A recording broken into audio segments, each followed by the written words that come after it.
What if I told you the way it has always been done is not the best way? Facing your fears will change your life. The passion behind this journey is merging two separate worlds into one with the goal of creating value and awareness for a better life. I'd rather be sidelined trying to achieve greatness than watch greatness achieved and it only set on the sideline. Now introducing your host, Jacob Emery. This episode is brought to you by R&R Pipeline, an infrastructure company. Our purpose? Enhancing America's infrastructure with a safety-driven, integrity-led culture that provides an environment for team members to grow and thrive. Welcome to another edition of the Iron and Infrastructure Podcast. Today is a pretty special day because the Iron and Infrastructure is all about development and developing personal infrastructure in the roadway, the utilities. And I cannot think of a better person to represent development than my guest today, Mr. Steve Layman. Steve, thank you for coming on to the show today. You're very welcome. It is an absolute honor to have your time, and I appreciate it. Thrilled to be here. I cannot wait to share with the listeners all the wisdom that you bring to the table in your couple years of doing development work. So, few years. Steve, let's get right into it. Let's talk about your background and kind of where you grew up and then how you ended up into the business that you did. It was all by accident. So you really want the whole story, the long story? Yeah, however you want to go with it. So when I was 13 years old, so that would have been in 1965, I was sitting in my parents' den reading a Reader's Digest. And I was reading an article about this couple who retired to the island of Mallorca when they were 45 years old. I had a vague idea where Mallorca was. It sounded like that was pretty cool. I knew how old 45 was. And so reading the article, they did it by, they were in California and they would buy an old house, fix it up and resell it. They were flipping houses before anybody knew what flipping houses was. But if you put the timeline to it, you know, I'm reading that in 1965, and they had already retired by the time they were 40. So they started right at the end of the Second World War. California, at the end of the war, was absolutely booming. During the war, it was booming because of all the, talk about iron, all sure. the shipbuilding. Yeah. Kaiser was turning out, I think, some sort of a ship every 11 days. Wow. So population growth was there. So anyway, these people retired to the island of Mallorca by doing real estate when they were 45. And I never forgot that. So I got out of college in 1973. I had no idea what I wanted to do. Was painting houses because that's what I'd been doing during the summers. And where'd you go to college at? Denison. Okay. Right up here. All right. So guy I was painting houses with, we went to his house for lunch one day in August, and there's a letter waiting for him from Trinity Pauling Prep School in upstate New York, offering him assistant football coach, head lacrosse coach, and a science teacher's job, but he had to report in 10 days. And he took the job. So I'm now trying to paint houses by myself, which I was not going to work. Couldn't, the aluminum ladders were heavy. I couldn't move them by myself. So I go home that night. I'm talking to my mom. I said, I guess I better figure out what I want to do. And she says, well, might be a good idea. I just paid for college education. It'd be nice if, you were doing something other than painting houses. So I wrote a list of 4 things that I thought might interest me. One was restaurant work, because my father was the general manager of the Union League Club in downtown Philadelphia that had a couple fine restaurants in it. I was familiar with the food business. One was banking. My grandfather was an old country banker. One was journalism. It was right after Watergate. I thought I might want to write. And then the last one I wrote down was real estate. I didn't know anything about real estate, but it made the cut. So I worked through my list. My first job, I managed a coffee shop restaurant in downtown Philadelphia. Did that for about 2 years. Good job. I liked it. A lot of responsibility. It was a $100,000 a year business in 1920 or in 2007 or 1974. It's a $100,000 business. What would that be today, if you had to guess? I don't know, $500,000 Yeah. probably. So I was in charge of this business. I had 4 waitresses, a cook, a busboy, and me making sandwiches and doing stuff like that. It was a good job. I liked it. I enjoyed the freedom it gave me and the responsibility it gave me. I didn't know anything. Just out of college, 21 years old. I'm ordering food. I'm ordering for the groceries for a restaurant. The supplies, and having to take care of the busboy when he doesn't come to work, and stuff. So anyway, I did that for a while. Decided it wasn't what I wanted to do. Had an opportunity to move back to Ohio to live with some friends from school. I did that.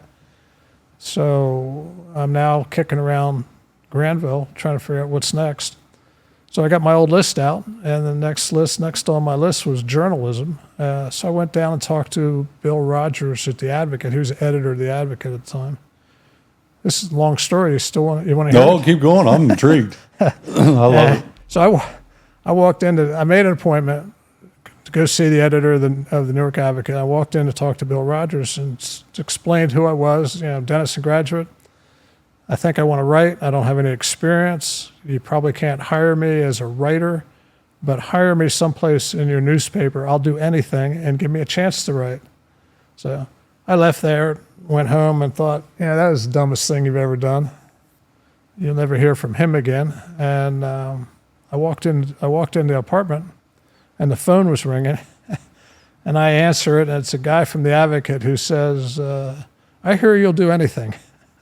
So I got hired in at the circulation department. I was in charge of 113 paper boys, paper girls, bunch of newsstands, and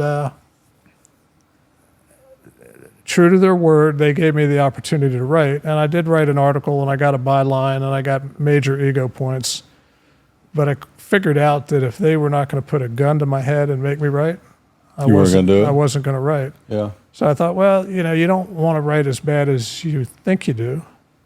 And being in charge of 113 paper boys and paper girls wasn't what I wanted to do my whole life. And so I stayed there for about 18 months and then moved on and took classes to get a real estate license. That's back when they didn't have it online and you had to actually go to Ohio State, Newark, and sit there for a quarter and take a couple classes. So is that where you got it? Was Ohio State? Yeah, Founders Hall. Yeah. I don't know when they opened that, 1975, 1973, somewhere in there. Anyway, so I got my real estate license in 1977, and one of my professors, one of the teachers of the real estate class, was a guy by the name of Charlie Claggett, who was a local guy, Newark graduate, basketball player, also a Denison graduate. He was a senior when I was a freshman, so I knew him a little bit.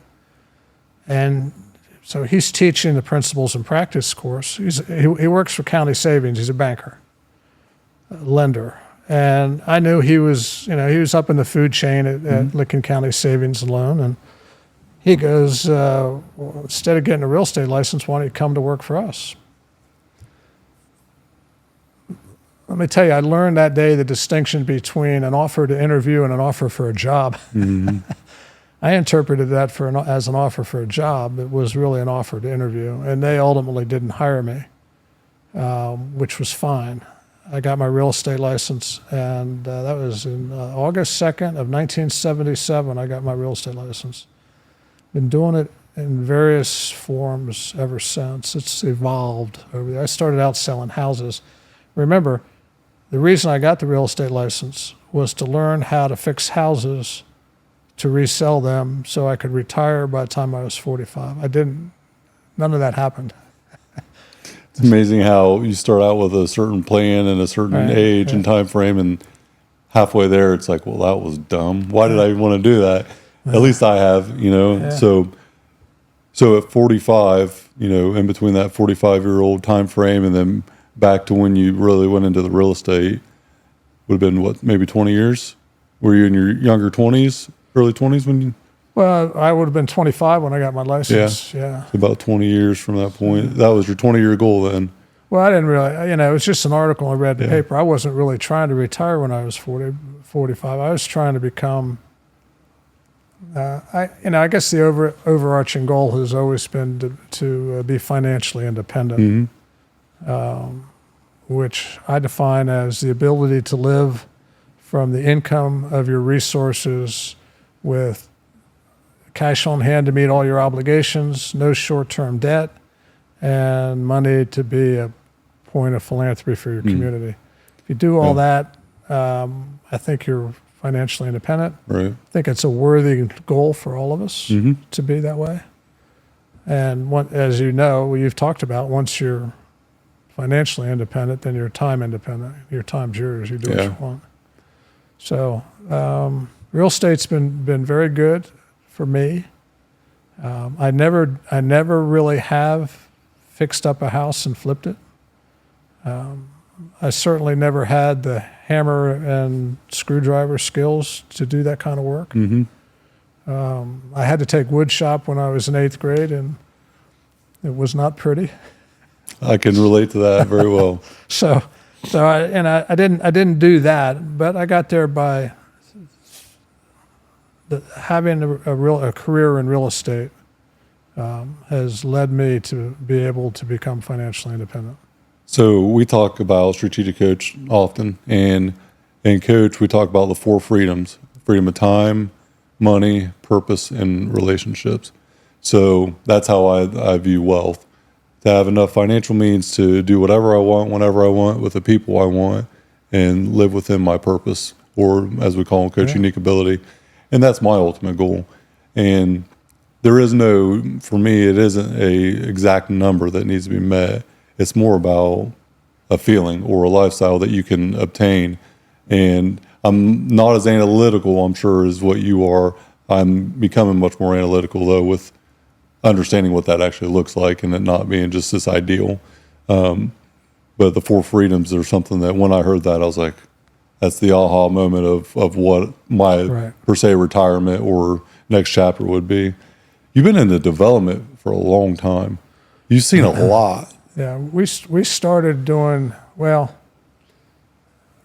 started my partnership with David Anderson, which has sort of been the cornerstone of my whole career, in 1982. We had worked together at The Advocate. Yeah, my first, okay. So that's how you met? My first day at The Advocate in the circulation department, he showed me around, introduced me to everybody, showed me the building, taught me what we were doing. I found out about 8 years ago that he was hired the day before I was, but I didn't know that. I thought he'd been there for a long time. Anyway, I left first, and then he eventually left The Advocate, and he got a real estate license. He was working here with a guy by the name of Russ Bunning.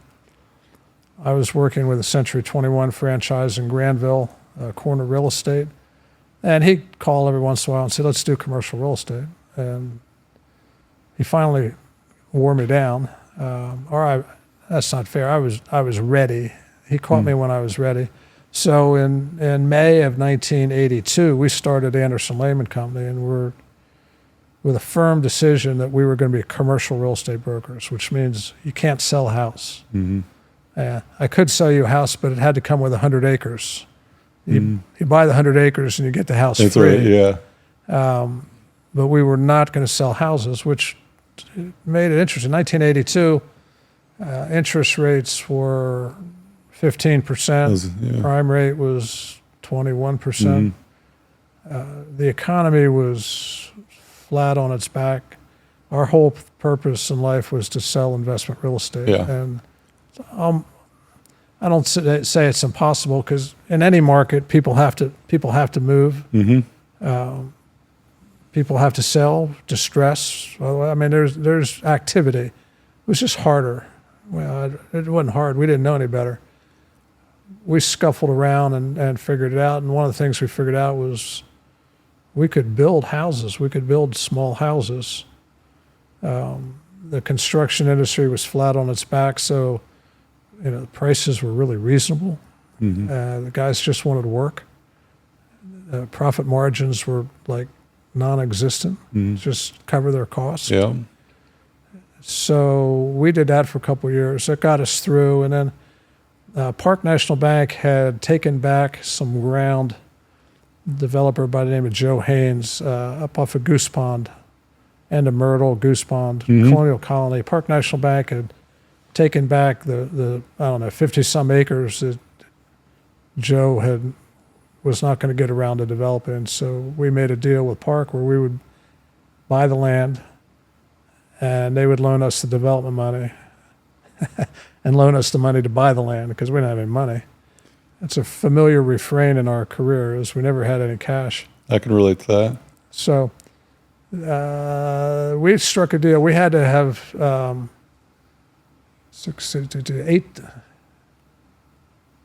24 lots sold. 24 lots? Yeah, 18 or 20, maybe it was 18 lots. Our first phase had 29, was going to have 29 houses or 29 lots on it. And the bank said, if you pre-sell 18 of them, we will lend you the money to buy the land and we'll lend you the money to put the road in.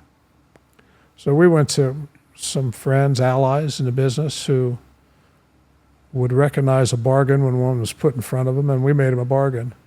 We effectively sold them those lots at cost just because we could buy the land and we could build a road. And we would then have, if they bought those, we still have lots left. We can make money that. And then plus there's another 45 acres to develop. So we'll make money. And we did that, and they did that, and the bank agreed. And that was Myrtle Avenue up in Colonial Colony. And still a nice subdivision, I think. And then we did all the rest of Colonial Colony.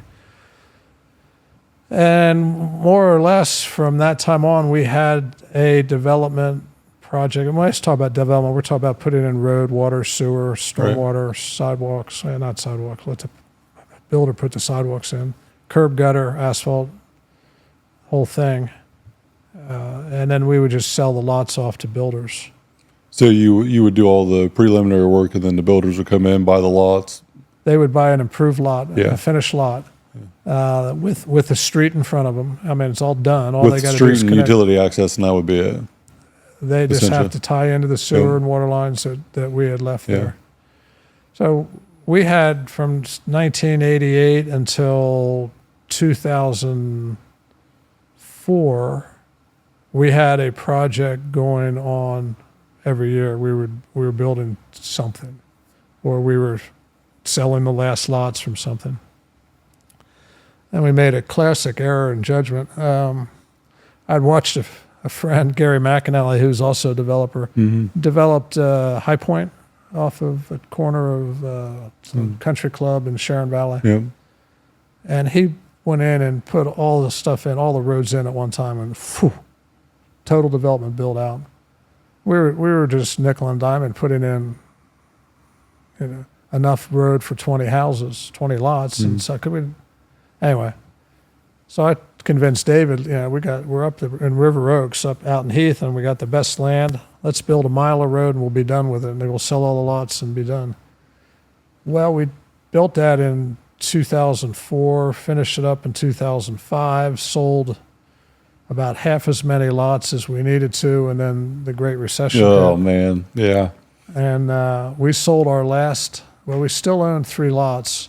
We paid off the note in 2021, maybe. Wow. So we carried out a long time. Doesn't always work the way you want it to. No, it rarely So does. anyway, we've always had, talk about infrastructure. We've always had I've had an interest in doing that. So 2020, looking around, it's been 16 years since the subdivision's been built in Newark, which is crazy.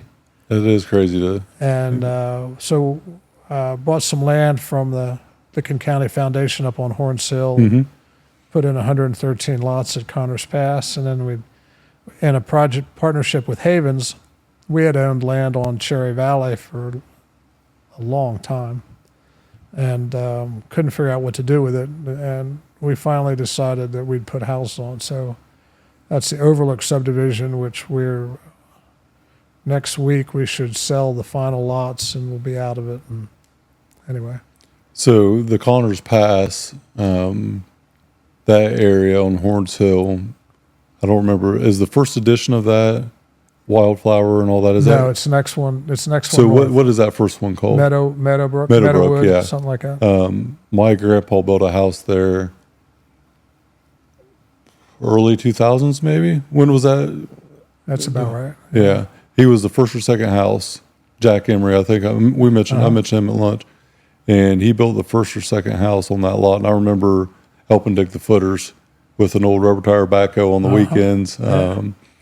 And he lived there for maybe 10 or so years. But I remember that going from a field, one house, couple houses, and full vacancy within. Quickly. Yeah, quick. Build out. Yeah. And I actually looked at a house there before I moved into one in town years ago on that Wildflower Drive. And I actually looked at one there. Never ended up going and getting it. But Connors Pass, is that the last development area there? Or is there any more land to be developed there? Oh, there's still a lot of land to develop. On the opposite side? Yeah, on the other side, off of Stewart and out that way. It's not in the city, and there's no utilities to it. Yeah. You got to wrestle with a second way out. Yeah. That's tough up there. But I mean, that's a great area. Really Beautiful. is. So my first house was on Martinsburg Road.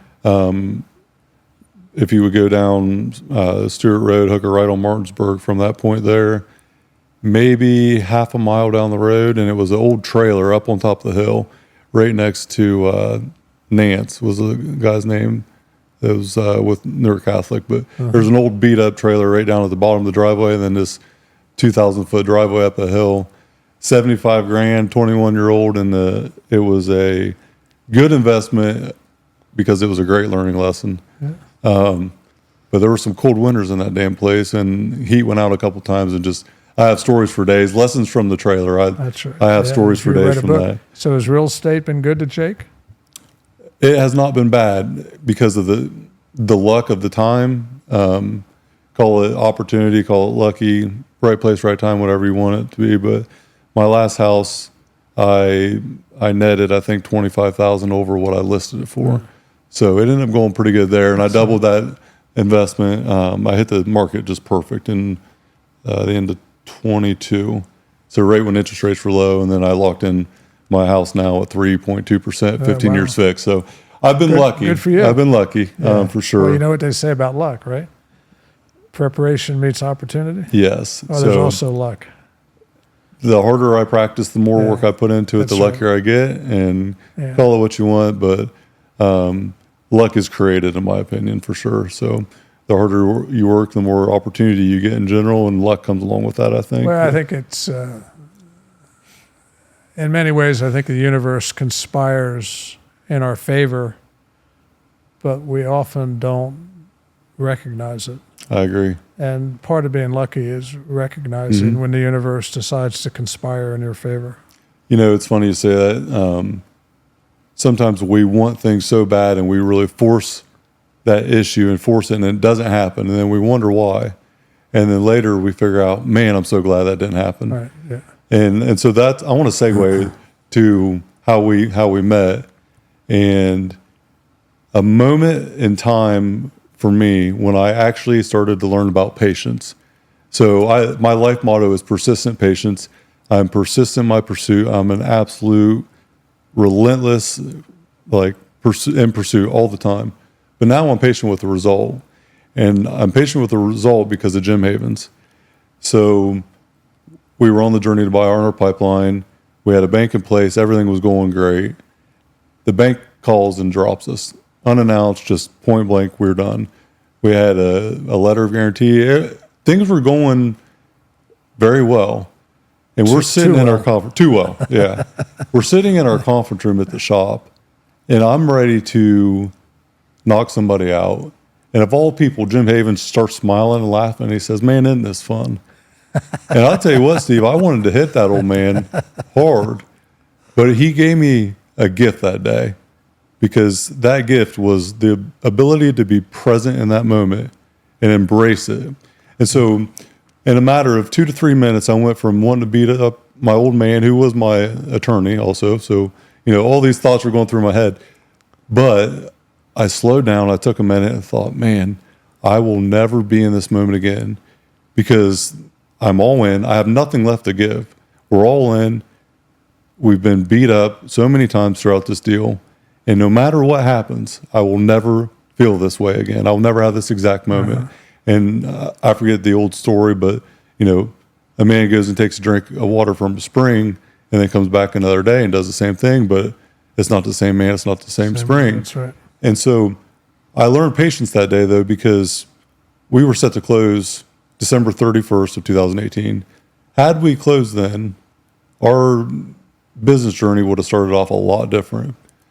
It was prolonged until May, and that first quarter was a very slow workload. Weather wasn't very good. We weren't very productive. We had a lot of setbacks on the operational side of it. And so by the time we actually hit good stride was mid-April, and by the time we closed on the deal, it was meant to be because we hit stride perfectly. And I always look at that and think, man, I'm so glad that moment happened because now I can look back and be grateful for it. Yeah. How did you and Jim Havens meet? Jim's my attorney. He's like a father figure to me. And A guy by the name of Eric Jones, who was a Park National Bank branch manager, was really, really, really interesting guy. One of his strengths, one of the things he liked doing doing more than most things, was connecting people. Mm-hmm. He was the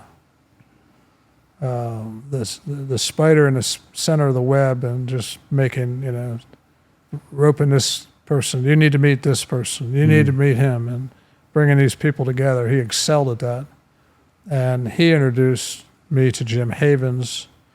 He was also a Granville Township trustee, and Jim was getting involved in Granville Township politics. So that was how we met. And then we've had a significant working relationship ever since.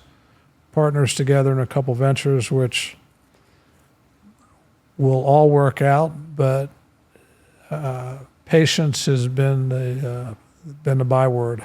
I don't know if we're persistently patient, but we've had to be very patient. Jim taught me, he's taught me a lot. One of the things, the concept of value added, which I didn't really understand. I'm used to earning my money on commissions. Mm-hmm. So I perform a service and I collect a commission. Mm-hmm. Jim introduced the concept of value added. In other words, there are times when I bring more to the transaction than just commissionable skills. And I never thought that those skills had any value. And he taught me that they do, and it's significant. Made a big difference to me. So he did that for me too. He's seen something in me that I would have never probably found to this point, even had he not recognized it and said something. He instilled confidence in me and presented me with things that I thought he was out of his damn mind. I thought, Jim, you crazy fucker, you don't know what you're talking about, but he was right, Steve. And I tell you what, I never understood it until he came on the show, and it was so humbling to hear him talk about things from his perspective that we had never talked about before. And so as we sit down in his living room, my business partner Cody and I are sitting there. We don't know a damn thing about a damn thing. 28 years old, trying to buy this multi-million-dollar company. We don't have a pot to piss in. And we have... That's not true. You had $37,000 net worth. Well, yeah. So we didn't think that we had any value to provide. So we're going in, not defeated, but so naive to the reality. Right. But we only know one thing, and the one thing is we know the business, but we don't know how to get money, where to get money, what it even would look like. But we didn't need to because we knew the business, and Jim knew the rest. And Jim knew from talking to us that we had a passion and a drive and knew this business fairly well. And he's seen value in us that we never would have recognized. Somebody else saw value in you, I think. Mm-hmm. And I would say it's probably Rick Reed. Rick definitely did, yeah. I know Rick, but I don't know Rick. I know who he is. But I am forever grateful for Rick Reed. He allowed an opportunity to be in place that had he not allowed it to be, we would not have been able to buy the company. Right, but the flip side that Jim would probably point out to you was the value that you brought to Rick, Yes. because you were his exit strategy. Yeah. Well, we were the running, the ongoing, the exit, the being able to sell the company. That's the whole thing. And Rick had so many things in his personal life that he could not be a part of the business for a while, and had to rely on the people that were in it to not grow it, but just keep it going. profitable. Yeah. And so it was just destiny. I think it was meant to be. Fate intervened. It was aligned the way it should have been, and it was meant to happen. I don't think there was any way that it wasn't going to happen. And it's just amazing, because you talked about the guy that would always connect different people together.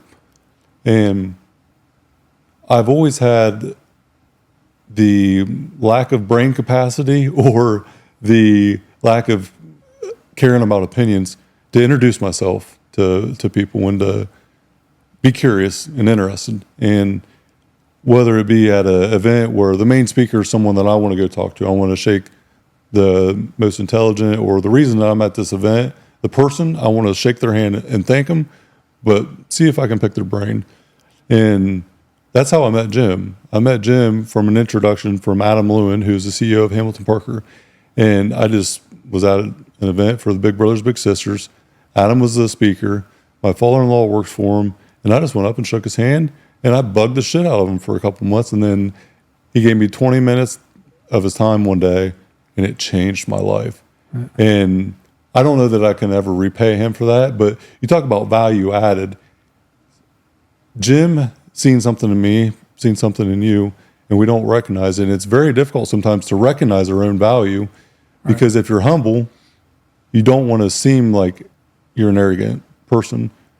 But then there's also that arrogant person who wants you to think they're better than they are. But Jim understands what you're capable of before you even know that you're capable of it. Yeah. And I use the frame of provide value with no expectation of a return. And that one sentence in itself has it's paid dividends for me, indirectly too. No, I would 100% agree with you. I would probably say it a different way, but in a commission life, a lot of times you don't get paid. You do a lot of work, and you don't get paid. It's just the way it is. Well, I had to evolve a philosophy, an attitude about that to make that survivable. And the best thing I could come up with was I'm not serving a customer, I'm not serving a client, I'm serving the universe. And as long as I serve, I will be compensated. It's not up to me to determine how or from where. And oftentimes it comes, you're working hard over here on your left side, and something out of the blue comes at you from your right side that turns out to be financially very valuable. Yeah. And you wonder, where the heck did that come from? And I'm just, in my belief, Emerson talked about it in his essay on compensation. If you serve, you will be compensated. You just don't know how or where. So, and I found it to be very true in my life. So, we don't worry too much about outcomes, because outcomes are totally out of our hands. Yes. We worry about inputs. And if we serve, that's all we need. We've done our job. We've served. So, and I love that. I love not focusing purely on the outcome. Yeah. Well, you drive it out of your mind. Well, because you're not in control of it. And I always tell people, like, hey, you got to focus on what you can control. If you focus on something you can't control, it will drive you damn crazy. Okay. All right, Jake. What can you control? I can control my intent and my effort. So I can control my intent being good intent, and giving everything I have with max effort, and the outcome will be what the outcome will be. Yeah. But I have had a great outcome with low effort and maybe not best intent, and I've had great intent and max effort and not got the desired outcome at the time I thought I should, but later on in life, it will come back to me. And that's how I look at it, because every perceived outcome has variables in it that are completely out of our control. But I can't control myself and what my intent is and what my effort looks like. Yeah, Jefferson, I think, in the Declaration of Independence, writes the unalienable rights of life, liberty, and the pursuit of happiness. I think we have one unalienable right, and that's the right to choose how we react, how we think about, how we respond to any stimulus. Yes. That is the only thing within our control. Yes. Although that's not true, because as you say, the amount of effort you put in is within your control. But if your reaction to adversity or reaction to a setback isn't good, if it's detrimental to you, more than likely your intent and your effort are not going to be able to be applied.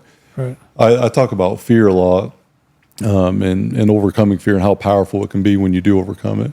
And fear is created by us individually. It is not real. It's not something in the universe that exists. It's not an external thing as much as an internal thing. Harnessing fear and understanding that it's just part of it is extremely, extremely powerful in my opinion. I don't think it's okay to be afraid to fail. I think it's okay to be fearful, though, of the unknown. But if you're afraid to fail, then you're never going to try, and you're probably going to fail at everything you do, or you'll never try. So that's a failure, in my opinion. Here's a harder one. Let's hear it. Fear of success. So true. I think that is misunderstood and not talked about. So please elaborate. Well, for a long time in my career, you hear about engines that have governors on them. So the truck's going to go 55 miles an hour because it won't let itself go, and it can't go any faster than that because it's got this governor. Now, potentially, it could go 90 miles an hour, but with the governor on there, it's going to go 55 miles an hour. That's sort of what, in my life, fear of success was about. And I've tried to figure out where it came from. Maybe it's religious overtones of growing up in the 60s when, the counterculture, rich people were looked down on, and money was the root of all evil. Well, that's a pretty clear misinterpretation of what was said. Yeah. So for wherever it came from, I would find earlier in my career that, I get really working and going, and I got 5 properties under contract, which was a big deal for me. And then I'd stop working. I'd just go off and do something else, and I wouldn't focus on what I needed to do. And those 5 properties would sell, and then I don't have anything in the works, and I'm living on commission. So, and it took me a while to realize that I was afraid of, if I really worked it the way I knew how to work, I could become really successful. I could become wealthy, and there was resistance internally to that outcome. So I would self-sabotage myself. Yep. So I would stop doing the things I needed to do, and then all of a sudden, damn, I've done it again. Well, I don't do it anymore. Yeah. I got over that. So I've heard a lot of people talk about that. I have also not had patience and just had persistence and persistently screwed up something because of being too aggressive. And when you talk about fear of success, I know that a lot of people feel like they're not worthy of it. And so I've heard other people, talk about, well, I don't deserve this or I don't deserve that, and almost don't recognize their own value. And I say that because I did that myself a couple of years ago. Well, probably about a year ago. We're sitting here today not because of me, because of other people shoving down my throat the potential value that I had to other people and how I could help. And so the whole entire journey of this started just because of people that were the closest to me, that respected my viewpoint on certain things that I didn't respect or didn't think twice about. And often, it's the ones that are really close to you that are going to give you the criticism or the hard, authentic, transparent opinion that we need, kicked in the teeth every once in a while to believe our own value, at least from my point of it. And what was the self-sabotage about? Was it just something that you think was rooted from an environmental standpoint from like an early age, or? Yeah, it was something. It was a poor philosophy that I had picked up along the way, and I couldn't tell you why or where, but I had picked it up. So I'll tell you a story I don't tell very often. I am not driven. Just just get that out there. I look at you guys and the other people that you bring on and think, man, those hard-headed people, they are really going after it. I've never necessarily felt that way. So you had a guest on not too long ago, Cherubini, is that who it was? Yeah. And he talked about coaching lacrosse, which I thought was fascinating. Because I played lacrosse and I coached for 15 years as an assistant up at Denison. I didn't know that. Yeah. And anyway, my story is, so I come from Lower Merion High School in Philadelphia, and I enrolled at Denison, and our high school lacrosse team won the state championship, which back in 1970 or 1969, there wasn't a lot of lacrosse in Pennsylvania. So while it was cool, it probably doesn't mean what it would mean today. Right. But anyway, times were what they were, and I had success as goalie, and I loved being on teams. I loved being a teammate. Mm-hmm. Some of the most fun I've had in my life is being on a team. So I come to Denison, and I very quickly find out another goalie from Maryland, from Baltimore, had enrolled and was in my class. So I had the reputation by my junior year of being the second best goalie in the Midwest. The problem was the first best goalie in the Midwest was on my team. Uh-oh. So I didn't get to play a lot, but I loved practicing. I loved being on the team, but I got very comfortable not having to be The man. Yeah. And I've paid a price for that over the years. So this, what was really interesting was that after our junior year, the team has elections for captain for the next year, and there was a runoff between me and the other The two goalies, yeah. the two goalies to be captain, which is a teammate voted. And I can't tell you how much that meant to me, but the coach only wanted one, and I don't think he was going to allow the second string goalie to be captain. Which is understandable. Yeah, I don't blame him at all. Yeah. I don't blame him at all. But I've often wondered, if I was captain, would I have done different? Would I have gone in the weight room more? Would I have run more? Would I have worked harder? And those answers are not to be found. I didn't. I wasn't, and I didn't. But I became comfortable being second best, which is not, that's not a great outcome. I treasure the fact that my teammates voted me captain, I wasn't captain, but they voted for me to be captain. And like I said, I love being on a team, and I played senior year. I was on the team, and it's just interesting. I think back on that and go, I know that was a formative experience. I don't think I made the choices I made, but it shaped me going forward on how I view life and how I react to things. Mm-hmm. It's very interesting because you're a partnership person. I'm a partnership person. I am very big on collaboration, partnership. Have you ever thought about, from this viewpoint, that your competition wasn't the other goalie, but your competition was the other team, or you were so willing to be in that spot because it was about the greater good of the team and not about just Steve? I mean, so there's lessons to be taken, and I am a partnership person. Whatever wealth I have has been derived as a result of partnerships. The main one was with Dave Anderson, but then we took other partners, and to be a really good partner, you have to be able to be a little bit self-sacrificial. Absolutely. And I have a lot of experience at that.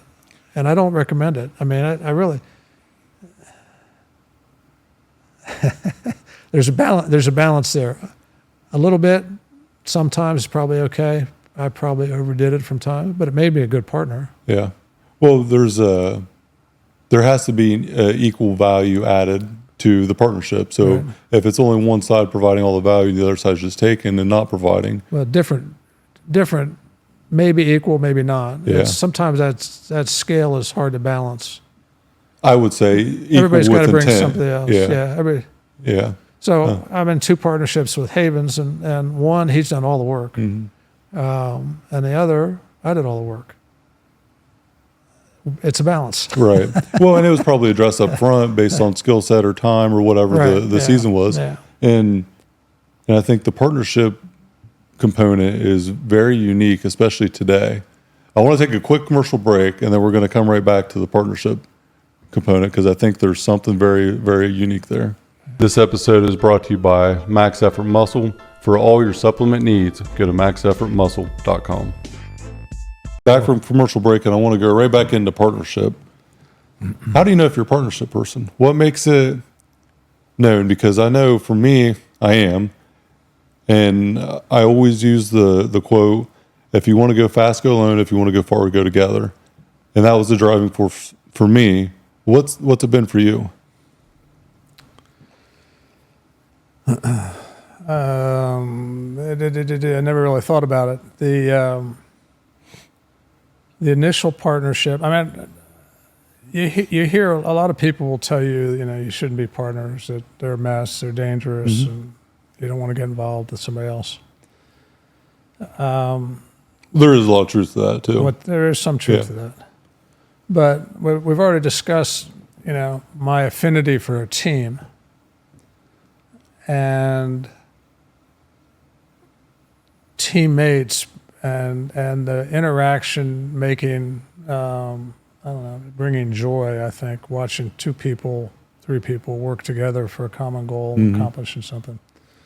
So when David Anderson started suggesting that we form a partnership to do real estate together, it took him over a year of asking to do it before I was ready, and I was just ready for another step. I was done selling houses. I was bored.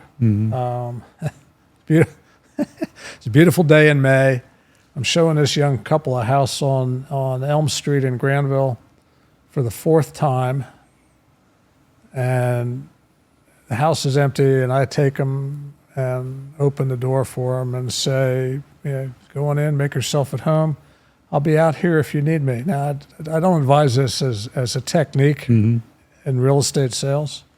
So I was sitting there on the porch in the sun thinking to myself, if I can't get any more energy up to help these poor young kids buy this house, I should be doing something different.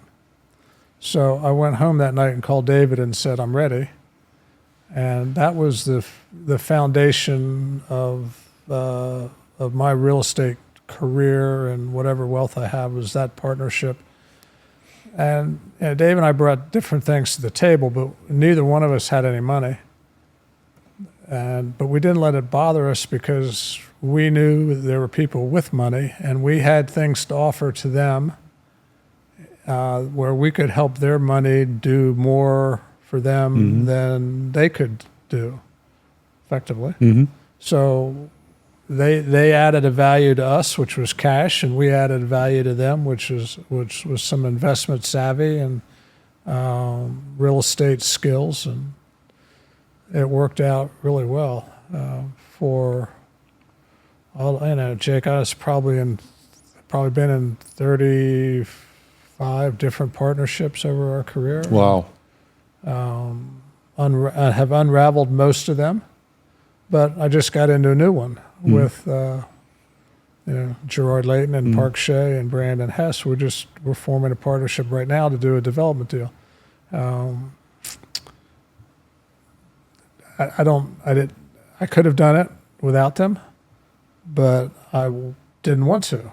I wanted to do it with them. I wanted to create a new team there, and Shea Hess Development, call it.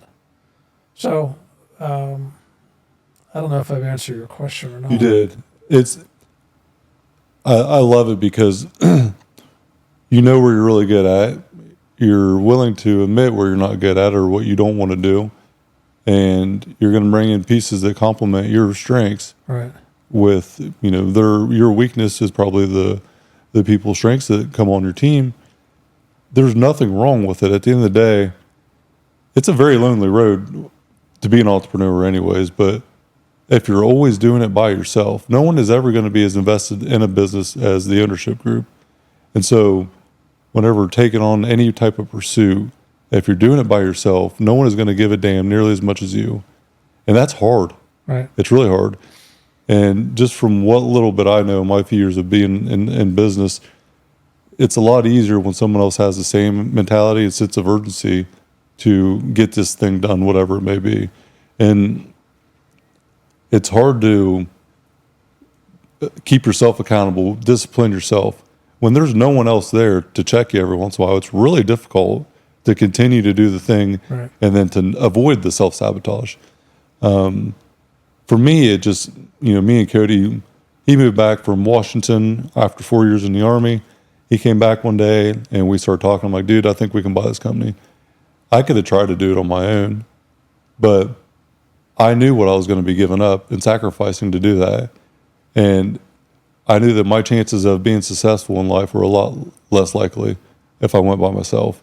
And that my risk of spiraling out of control and losing ties with my family and not having a good home life was very, very high.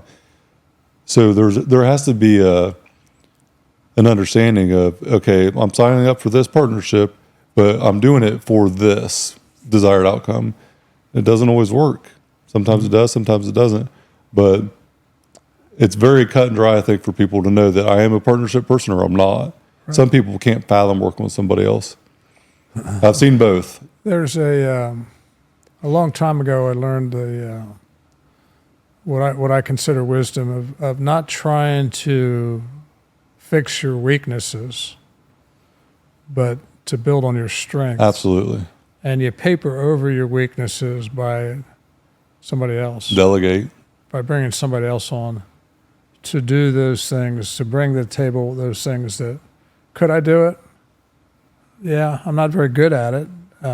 I can do things that I'm not very good at, but it's just less frustrating to bring on somebody who's good at it and let them run with it, and the thing just grows exponentially.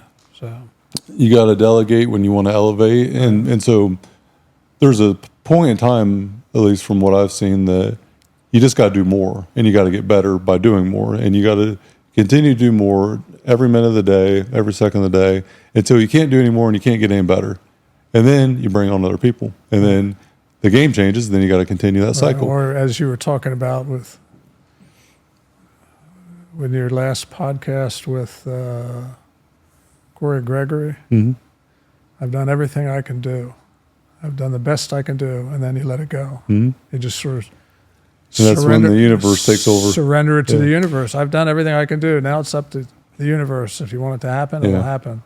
That's where the patience came in, for me. He didn't finish the thought of that the universe will take it, but in my head, as I heard him say that, I finished that thought for him. And so he's doing a development project. I wish he was here. I don't know if you met him at the speaking engagement that night or not. I don't think I've ever met him. I'll have to introduce you to him. If I have, I don't know. So he's talking about his island. Yeah. Yeah. Building his container. It's been a hell of a project. Island. Yeah. So Corey is very driven. He's a visionary. He came from the Ohio Valley, early 90s probably. He was growing up. His financial situation was very poor. He lived in a trailer. It was very, very undesired living situation. And fourth generation coal miner. He went into the coal mine and came out of the coal mine after, a year and a half or so, moved to Columbus, went to Columbus State. He wanted to lift weights and get paid. That was his goal. Well, at that time, he talks about Richard Simmons being the guy that was doing that, and there wasn't anything else, and that guy didn't lift weights. It was just unheard of what you want to do. And Arnold Schwarzenegger. There was Arnold, which was his idol. All right.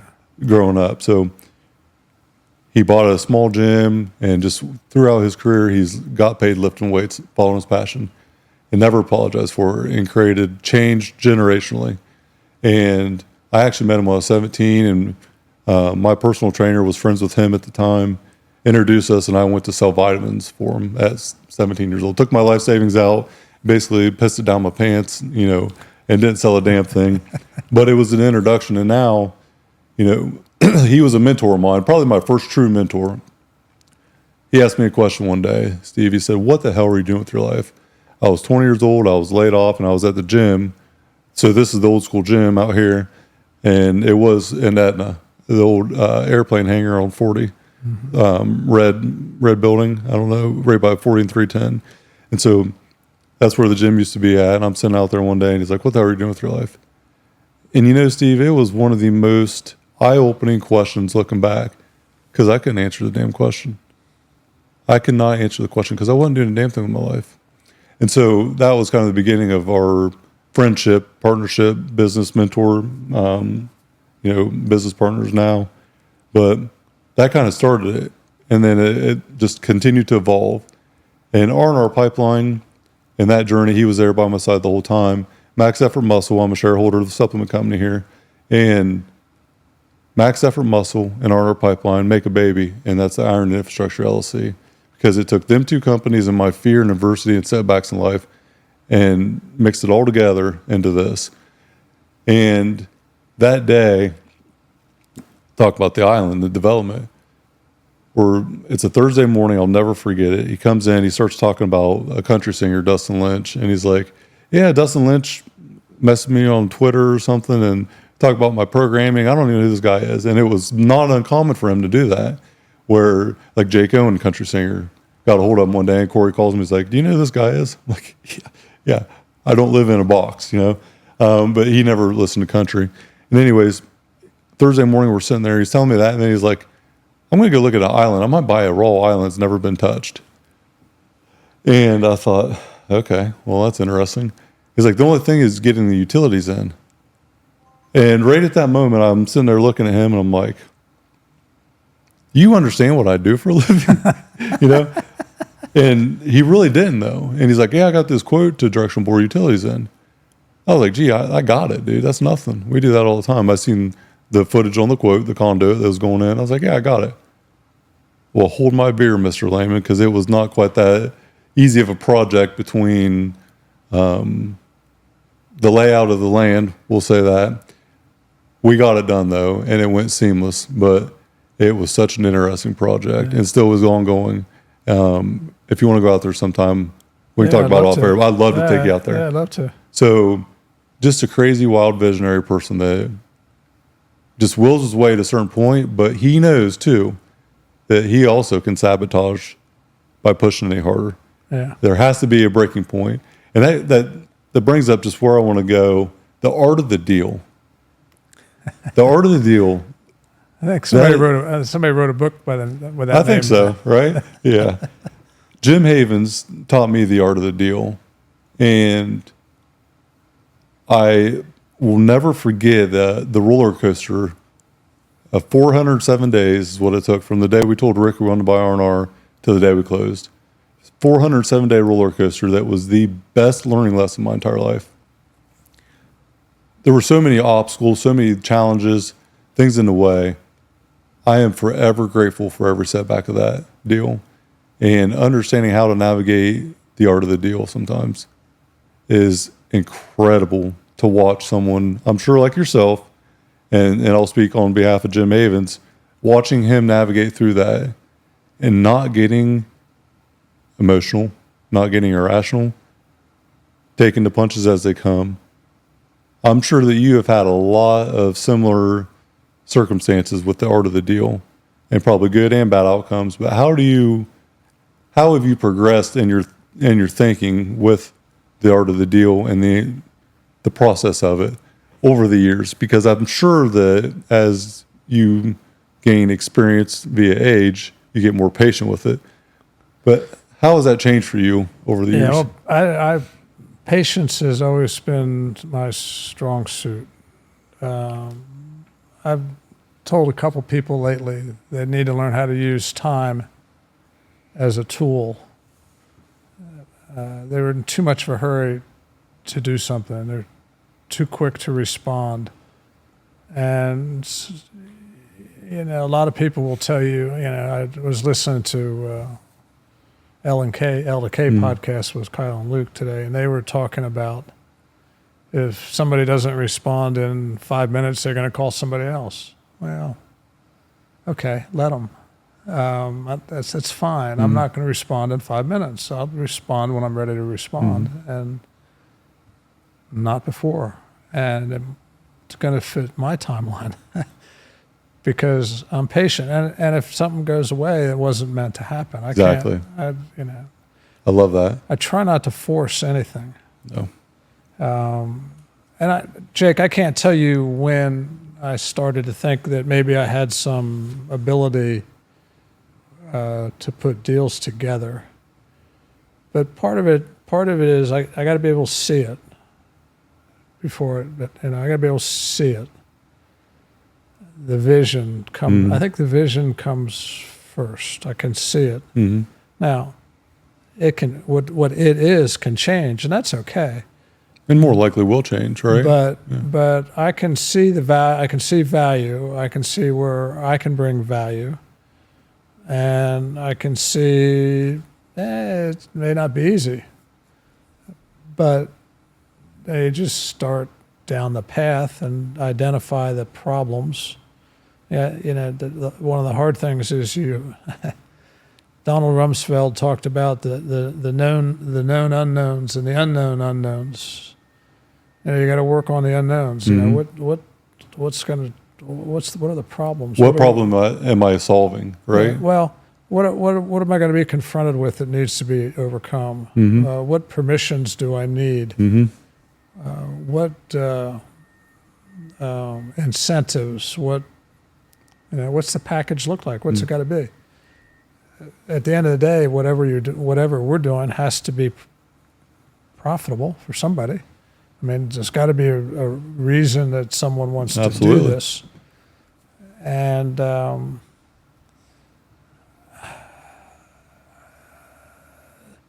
if you're not in a hurry and you can see the big picture and you know where most of the landmines are, then it becomes fairly, I don't want to say easy, but the path becomes navigable, and you kind of weave your way, avoiding the landmines and going after the value-added pieces that you need to put the whole thing together.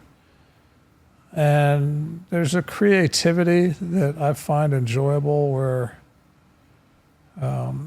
not everybody needs the same thing.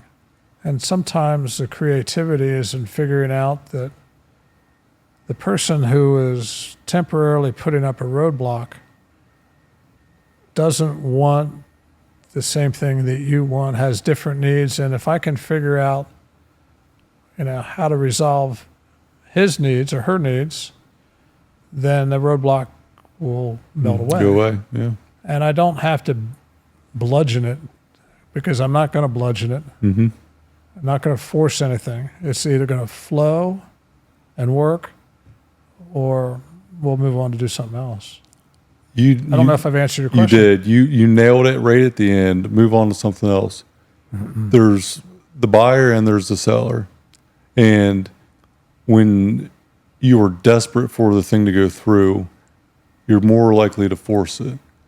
And when you're willing to walk away and say no, it creates a different environment and a different respect for yourself. I totally agree with that. The willingness to walk away in a negotiation is maybe the most important card in a deck. Absolutely. Because it's seemingly silly or sought out, not something that's sought after, but when you really, really want something and you're willing to say no and walk away from it, it just creates a different viewpoint of life, I think. Puts you on a different plane with the universe. It's indirectly so big. Right. Directly in that moment, it might not be that big. I honestly think that the ability to say no in general is something that creates life-changing confidence. When the lady in the red dress, the Matrix movie, the lady in the red dress, every time that opportunity comes up, the better we get, the better the opportunity gets. But if it doesn't fit what your overall goals are, and it doesn't fit that bigger picture, even if it's really, really tempting, there's a lot of opportunities that seem unbelievable, but could be detrimental if taken on. And the opportunities get better as we get better, but saying no and saying it quickly because it doesn't fit what your priorities are, it creates a different level of confidence, in my opinion. I truly believe that. I call it priority awareness. That's been my theme of the year. If it doesn't fit my 1 to 3 goals for this year, for 3 years, for 10 years, I'm not doing it. And I used to be very prone to say yes. I used to have a plethora of opportunities I would invest time into. And then instead of just saying no because it didn't fit, where now it's all logic-based, not emotional-based. Yeah. Logically, it's no. Emotionally, it might be yes, but... I get caught in I'm not as good at saying no. I get caught up in my relationships, my networks, and if somebody needs something, and I don't want to do it, if they push at it, and I push back a little bit, and if they push, chances are I'm going to do it. Take an assignment that I really don't want, an evaluation assignment. Most recent episode. Guy wanted me to do it. I said, I don't do that anymore. Yeah. He says, but I need you to do it. So I value that relationship more than my no. Right. So I'll do it. And I find so one of the many things I've learned in life is that, an expectation is a premeditated resentment. And I'd have to go into that thing without expectation. Because otherwise I'm going to feel resentment that I backed myself into the corner again. I said, no, that's who I am. This is what I do and why I did it. And there's no resentment because it's a choice I made. Yeah. It's my responsibility for making that choice. I got no resentment. One of my favorite quotes is identical to that plus one word. Unspoken expectations are predetermined resentments. Yeah. And so when you don't speak about it, but you expect it from someone, I've seen it personally. Both of those are very true. Oh my God, are they ever? And essentially the same thing, but you just cannot expect people to do things that you don't mention or that are agreed upon. Right. And even when you agree upon it, can you really expect it? Finishing what you start, doing what you say you're going to do, and being generous and, saying with appreciation. And we're just so simple, but oftentimes rare to find, especially now where I know a lot of people that don't finish what they start, commit to something and don't go through with it. Throughout the years of coach and learning, I have found that commitment is probably the biggest confidence builder that you could ever have. And so I made up an analogy 151. Yeah, Pursuit 151. Did I tell you about it at lunch? No, okay. It was on your okay. On your podcast. Yeah, Pursuit 151, 100% commitment, but only 51% confident. Because Steve's sitting here right now, I'm not 100% confident on this podcast. Hell, maybe 85% at best, maybe a little more. But I'll try and up my game for you. yeah, I mean, I'm elevating today because of Steve Layman, not because of Jake Emery, I'll tell you that. But being willing to commit and being vulnerable enough to know that I'm not that confident, but I'm confident enough to commit all the way and go for it. And it's okay to fail, and it should be more of an expectation because it's going to happen in every endeavor that we have. You brought up an important word, I think, vulnerable. If you are vulnerable to those around you and those who you care about and who care about you, it's life altering. It is. Just open yourself up, and you might get kicked and you might get hugged. You don't know. Yeah, but put yourself out there, and here's who I am, warts, faults, and all. Authenticity is overlooked as far as what it can do for the marketplace, but what it can do for your relationships and partnerships. Being authentic. I know for a fact, Steve, that I am an organizational dumpster fire. So if it comes to organization, I'm really going to screw something up, whether it's a calendar, an email, whatever it is. My assistant Dane is the COO of my life. She runs all my organization, and if it wasn't for her, I would be in a disaster of a place right now. And kind of like what we talked about earlier, I know what I suck at, and I'm cool with it. It just is what it is. Right, but you covered over it by having somebody there to do it. I don't want to. If I don't like it and I don't want to do it, I'm not going to. Exactly. Who, not how. And so somebody wrote a book that title too, I think. Yeah. Good old Dan Sullivan and Benjamin Hardy. So the last one is 10x is easier than 2x.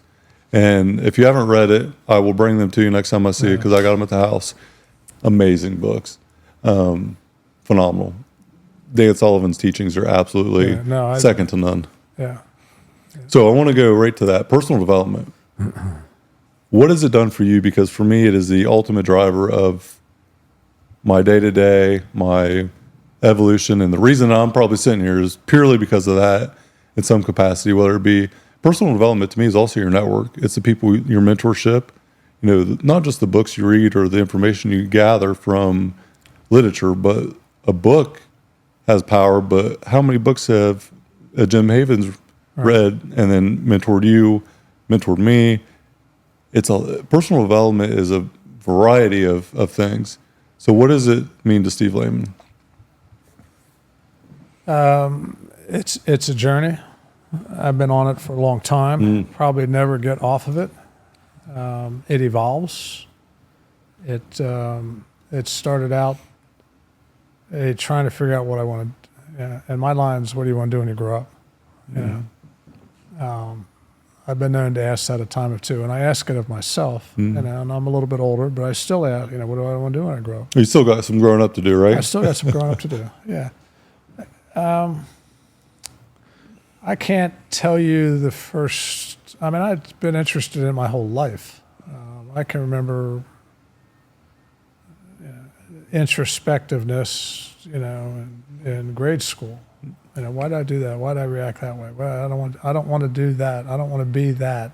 I want to be something different. And I don't. Had this discussion with. If I thought about it, I could figure out who it was. I don't believe we're propelled by our past. I believe we're drawn by our future.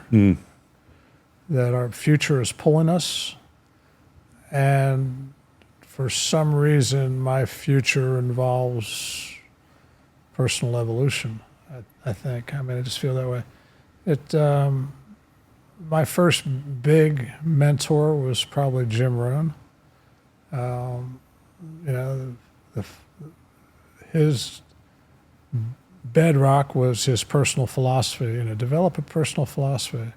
So I've worked on that. Then I got reading Wayne Dyer, who started out writing a book called Your Erroneous Zones, and I don't know, he probably wrote 20 books anyway. And each book was a little bit different, and you could track his personal development, his evolution as a person through his writings. And it started out, and goals and cleaning up yourself and accomplishments, and it morphed into a more spiritual turn. And I don't know if we want to go down that rabbit hole, but Go ahead. Yeah, do it. I think that's sort of where my heart is now. Is I'm trying to figure out a more spiritual Steve, for whatever that's worth. Now I'm being vulnerable. I love it though. I mean, it's an evolution. So It is an evolution. Yeah. It is an evolution. And it's a journey that never ends. It never ends. So I reference having joy in the journey, not having destination disease, as a framework for me, being a owner of R&R Pipeline for 12 years and one goal, being the end all be all, and then felt nothing after doing that, because that external accomplishment was not recognized as internal growth. Yeah. And so joy in the journey, not having destination disease, continuous improvement all the time, because it's very fulfilling to do that. And whenever you have a empty spot inside that you can fill and learn and evolve, it creates a more complete individual. And I think the person that you become in trying to achieve these goals is the ultimate driver of everything. So I had we got time? Yeah, Okay. we got plenty of time. I got an up-close personal experience with an active alcoholic. I was married to her. And I tied myself into intellectual, emotional, spiritual knots trying to cope with that baffling disease. And one of the outcomes was I went to Al-Anon, which is a 12-step support group for families of alcoholics, every Monday for 11 years. Best thing that ever happened to me. I wouldn't wish the experience on anybody. But in terms of growth, what the main thing I learned from Al-Anon was that the solution's spiritual. You can't think your way out of it. You can't work your way out of it. But your higher power can help you reframe what's going on, recontextualize your experience to make it a growth experience, even at the depth of, I don't want to call it hell, but it Feels like it though. It wasn't very much fun. I've said before, one of the hardest things I'd have to do every day was open the door coming home, because I didn't know what I was going to be confronted with. It could be great. It could be I could have something thrown at me. Took courage to open the door and go home. Well, it's confusing. That's a sign your marriage is in trouble. Yeah, you just don't understand, right? It's something that it's not understandable. It's not, and I've had some similar experiences where you just don't know what person's going to be there, and that's difficult to navigate. Yeah, very difficult. But it's not in our control either, what that person does. Right. And so, did you have any paradigm shattering moment where you just thought, I cannot do anymore, or this is out of my control? Was there anything that really? I had a moment, and I've talked about this before. I came home one day and walked in. I was getting a drink, and she started in on something. I don't remember what it was, Jake, but it was just so inane. And I had stuffed, us Stoics stuff, which is a terrible mistake. Yes. Maybe I disparaged Stoics by saying they stuff stuff, but I stuffed a lot of hurt, a lot of emotion, a lot of anger. Molly Anderson told me one time I leaked because you're inappropriately angry over here because you can't afford to be angry at the source of what's making you angry. And that's miserable. So anyway, she started in on something, and it took every fiber of my being not to hit her, and I did not. be clear about that. I did not. But it took every fiber of my being not to, and I threw the glass against the fireplace. And I thought to myself, I need help. Next day, I went and got help. I went to see an attorney who had experience with the disease, who connected me with Cindy the shrink, who I visited every other week for 18 months, and forced me to go to Al-Anon. Changed my life. Yeah. I got help. Well, the first step in most of our adversity, setbacks, most of our pain is recognizing the fact that you can't do this alone. You do need help. Back to the partnership person, back to the personal development, back to all these things that we tied together here at the end. It's okay to be vulnerable, and it's okay not to know what you don't know. But if you do that for so long and don't open up about it or don't face it, the fear of whatever the outcome would be, the failure, whatever it may be, can be so big and so difficult.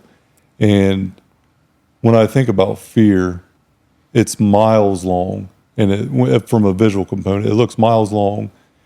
And when you're faced with it, it looks so deep that you're worried about drowning in it. But a lot of the time, from what I've experienced, Steve, is the fear's only inches deep.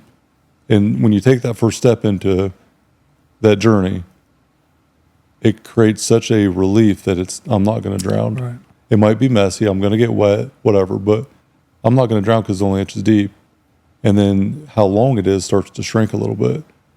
And it's difficult, though, because it sounds so easy on the surface to, face your fears, just go after it. It's not that easy. It's a very, very difficult. And at the magnitude of what you're describing, it could be life-altering, good or bad. So I commend you, though, for being vulnerable, first of all, and then learning from it, evolving from it, and making the outcome good and the experience as good as you can make it. Because that is what I think ultimately drives whether we become successful in our own right or whether we have fulfillment. You cannot create a better future until you create a better past. If your past is the reason you're not a certain place in life, you're never going to go where you want to go or you desire to go. You're never going to get there because the past will be the thing that holds you back. If you recognize that these things happened for me, not to me, in the past, it does create such a different path moving forward. Yeah, you have to recontextualize the past, give it a different meaning. Because our past is our story. No one can tell us what our past is to us because it's what we experienced during that time. There is no wrong version of your past. It is what your experience was. So one of the more formative authors in my life is a guy by the name of David Hawkins. He wrote, 8 books or so. I've read them all. The Power versus Force, which was his first book, was recommended by Wayne Dyer. Which these influences are circular. You just keep tripping over them. But his last book was called Letting Go, and the pathway of surrender. And that's, I talk about a spiritual journey. It's surrendering the things of the ego in an attempt to allow the spirit to fill that space. Ego is pretty stubborn. I bet. So It's a process. It is. It's probably a long one. A never-ending process, right? It's a journey. It's a lifelong journey. Of growing the spirit and shrinking the ego. I went through a course called the 10 Disciplines. We can talk offline, but I will get you introduced to the coach of that. Gino Wickman, who created the EOS, the Entrepreneur Operating System I was talking about, very driven individual. And he created a platform of an operating system that's used by thousands of companies worldwide now. Very, very driven, but he had a lot of fear and anxiety that held him back to not have peace.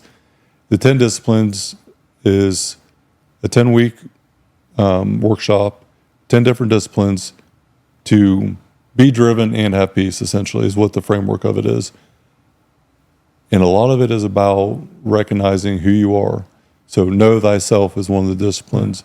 having, a 10-year vision for what your life would look like. But you talk about the 10-year vision as it's already been completed. So sitting here 10 years from today, you're looking back and write a letter about what the experience was like. And it's a lot of understanding that decisions are made out of fear or love. Majority of the decisions that we make are out of the two. And the workshop exposes a lot of things that are hard to expose yourself. It's incredibly powerful. When I got done with it, I thought I had self-awareness until I took that course. And I thought, I give up. I don't know a damn thing about who I am. But it's very depth. Go back again. You started out talking about the four parts of wealth. Purpose, relationship, money, time. Let's add a fifth one, just another homework assignment for you. Peace. Because, you just talked about peace. And I should add it to my, you talk about financial independence leading to everything else. At the end of the day, don't we want to feel peace? Mm-hmm. Bottom line. Maybe not everybody does, but I would think that is aspirational to feel peace. And I would say if you don't aspire to have that, then your ego is not letting you understand the reality, right. Because nobody wants to be miserable. So, Jesus talked about the kingdom of God is within. And one of the things I've been figuring out is that the spiritual things that I seek are already within me, but I've blocked them. Mm-hmm. My mission is to remove the blocks so that they will flow naturally from the kingdom of God, which is within. Mm-hmm. It's talking about all of us. We all have boundaries and barriers that we put up for whatever right. reason, and a lot of them stem from experiences that we had in our youth. You cannot break the mold if you don't break through barriers, and whatever the mold may be at the time. For Steve, you have to break through some barriers to break the mold of your current state, right? And understanding and being willing to talk about that is incredibly powerful. And I commend you for it, because I am okay with who I am, and my vulnerability isn't a recognition of weakness. It's a recognition of getting better and ultimately strength to me. And your willingness to speak on these things is awesome to me. I think a lot of people are going to have impact on this. Half your audience has already turned it off. Oh no, tuned it out. No. So we'll do this and we'll do it reverse. All right, I'll do a part 2 and start with this part. So David Hawkins also says that our main mission in life is to be loving and kind to all of life and all its manifestations, including our own. So what keeps me from being loving and kind to all of life and all its manifestations? That's within me. Mm-hmm. And that's sort of what my mission is, to remove those blocks. I'll let you know. To be continued, right? Maybe I won't let you know. Maybe you'll just know. Yeah. That would probably be more true. There's a lot of power in knowing what you just recognized. And it is tough to set time aside to be peaceful enough and clear enough to even consider thinking about these things. Do you have a clarity break or time set aside, a morning routine, a night routine, something where you have undivided attention and harmony ultimately with your inner self? Is it something that you do like intuitively? Do I meditate? Yeah. Do you so the coach of that 10 Disciplines course, Rob Dubay, actually instilled meditation into corporate America in the early 2000s, and talked about, he was in the Boston Marathon when the bombing happened. And his meditation made him so present that he got out of harm's way, him and his family out of harm's way during that bombing, and it could have been catastrophic had he not. And he talks about that, and that's why he's so passionate about it. But do you have any practices that the listeners might be interested in? I walk every morning. While you're here pumping iron, I walk. I walk around campus. Michelle will go with me most days. Mm-hmm.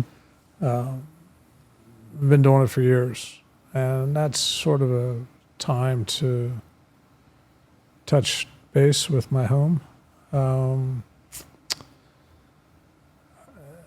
I'd like to tell you I had a regular practice, but I don't. So there's a mantra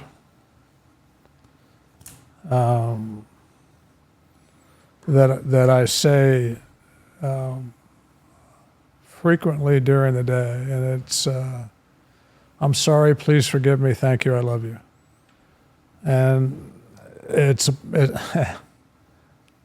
feels like a problem-solving mantra to me. When confronted with something, I will say, I'm sorry, please forgive me, thank you, I love you.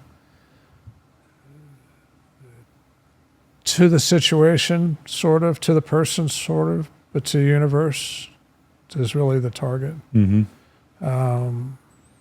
So anyway, I've worn this thing on my wrist. It was given to me by a friend. I don't know who introduced me to that concept. I don't know, 5 years ago.